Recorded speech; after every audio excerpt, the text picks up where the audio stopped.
అర్చన చేస్తూ అమ్మవారికి మంచి పట్టుబట్ట తీసి కట్టారు. తెర వేసి కడతారు, అమ్మవారికి కట్టారు. కట్టి అలంకారం చేస్తుంటే సభలో ఎక్కడో చివర కూర్చునుంది ఒక ఆవిడ.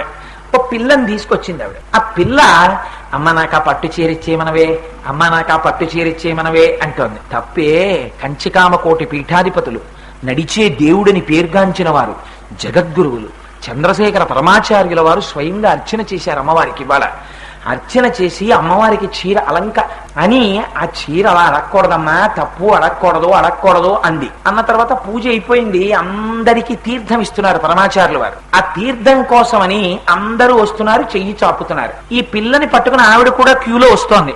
అమ్మా నాకు ఆ చీరిచ్చేయమనవే, అమ్మా నాకు ఆ చీరిచ్చేయమనవే అంటోంది. నువ్వు అలా అడగకూడదే, అక్కడికి వెళ్ళి కానీ గబుక్కుని అంటావేమో అని ఆవిడ ఏం చేసిందంటే ఇంకో కొంచెం అంత దూరంలోకి వచ్చేశాక ఇక పరమాచార్యుల వారి చెవిలో ఆ మాట పడకూడదని